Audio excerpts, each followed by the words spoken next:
Yay, it's Friday. You know what that means. It's time for another double feature Friday. And this week I'm talking about 2 entries into the Texas Chainsaw Massacre franchise. And those films are Texas Chainsaw Massacre: The Next Generation and Texas Chainsaw Massacre, which just got released on Netflix.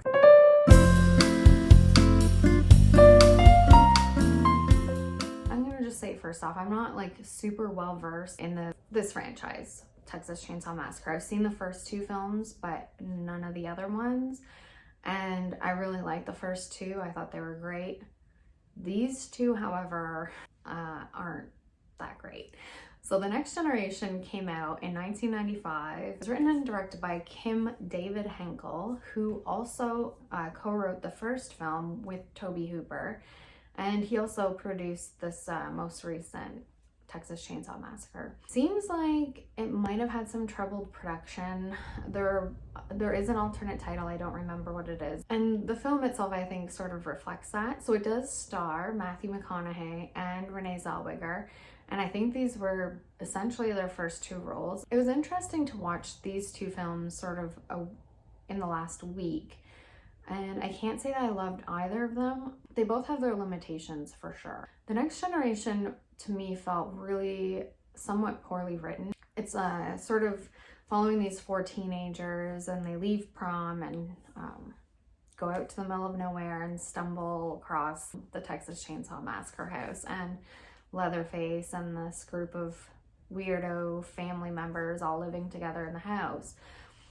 Matthew McConaughey, I would say, is the best part of this film. His acting is like at an 11.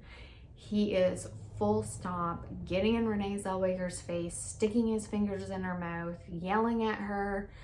His performance is so crazy, and I think it actually carries the whole film for me. But then when I watched the new Texas Chainsaw Massacre, I also felt what that film was missing was the sort of core elements of the franchise, and I've only seen the first 2, so this is just based on my impression from those films, is that Leatherface is kind of, his whole motivation sort of seems to revolve around family, whether it's killing these people to sort of like add them to the family or to do it for the approval of family members. It just seems very family centric.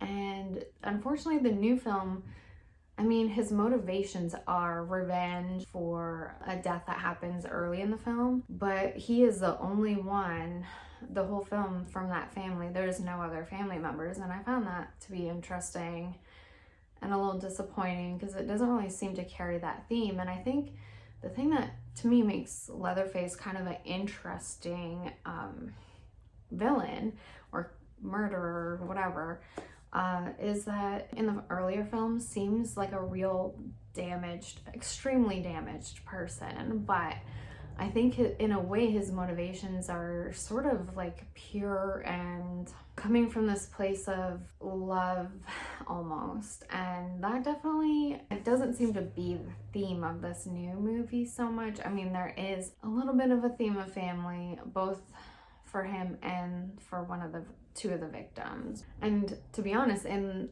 The Next Generation, the thing that is interesting about Leatherface is, you know, he seems to have some anger or mental health issues, and I think the fact that it comes out in his behavior seems interesting. And in the new film, it feels like the Leatherface isn't even a real human being. He is kind of like this supernatural. Like, I feel like all the franchises kind of start heading in that direction. Like Halloween at one point, or you know, people are teleporting or have superhuman strength, or they're getting shot in the eyes like Michael Myers in the end of the second movie, but then he comes back and he's fine.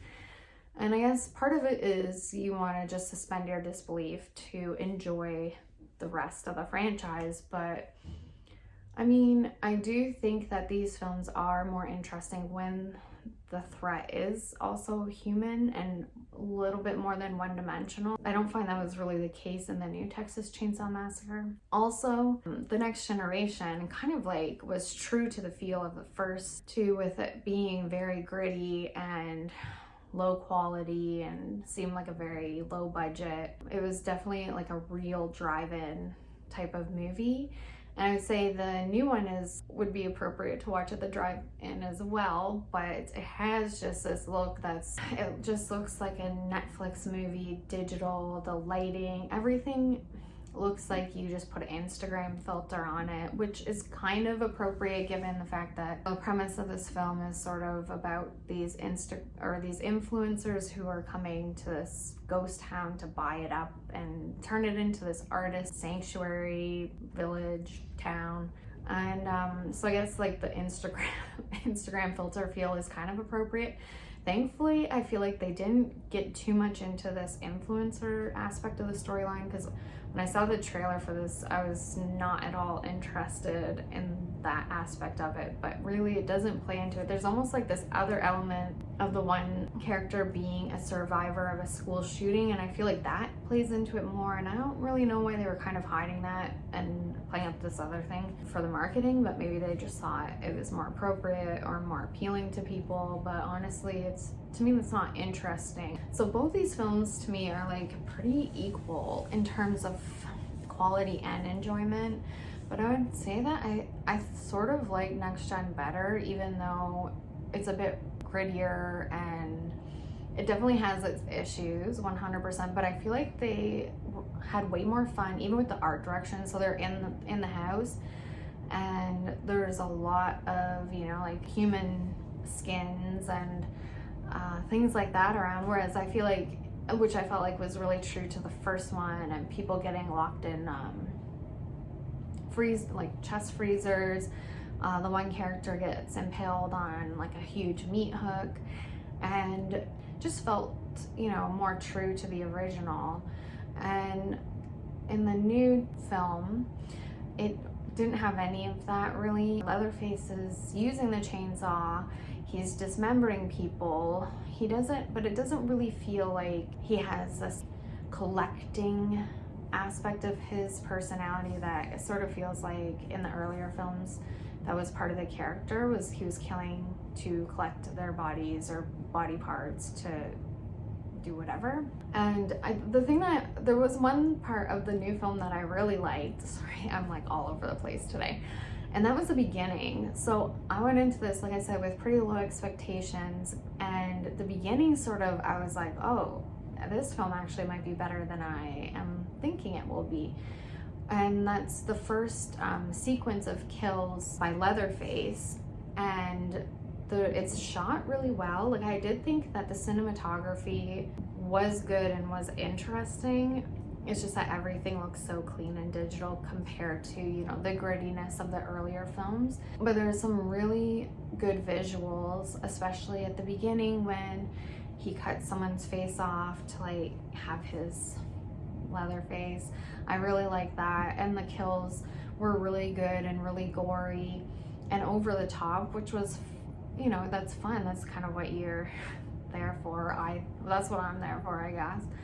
But then partway through the film, it just sort of loses its way. I don't feel like it's true to the original anymore, and it does feel kind of just like the new Halloween film. Like, it's hard for me to sort of distinguish that this isn't part of that franchise. Even the tone, I think, is not obviously as funny as Danny McBride and David Gordon Green, but it kind of has that maybe sarcastic sense of humor a little bit.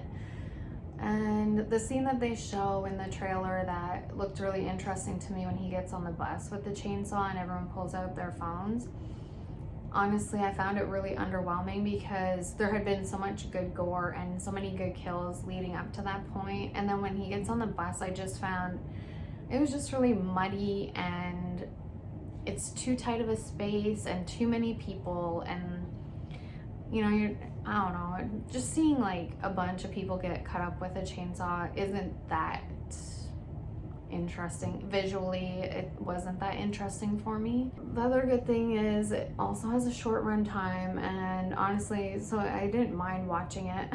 I thought it would be more painful, but it went pretty quick, and I enjoyed that aspect of it too. There's definitely things to like, I just didn't love it. And I think it's just too bad. part of it is I always have my backup about franchises, and I was doing some self-reflection as to why that is, because if, you know, I love television and I love that sort of storytelling over seasons of television, and franchises are really just like the movie version of that. But I just find, especially with these sort of early slasher films like Halloween, Friday the 13th, Nightmare on Elm Street, Scream, this one, they all have such solid first entries into the franchise that none of, well, except Friday the 13th, but you know, and that's usually probably why they get more films made. But it just, to me, it feels like as you go on through these franchises, it sort of just muddies the waters, and I don't really enjoy watching them all the way through. I am in Friday the 13th now. I'm 4 movies in, and I did love the 4th one.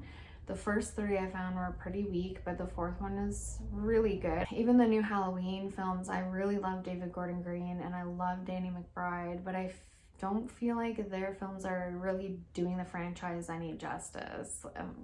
It's not adding something more. Like Halloween Kills was an alright film, and same thing, it had like a good level of gore, good level like fun kills. In terms of like adding to John Carpenter's legacy, I don't think it's doing much for me, but maybe that's just me. I think that's all for me for this week. Bye for now.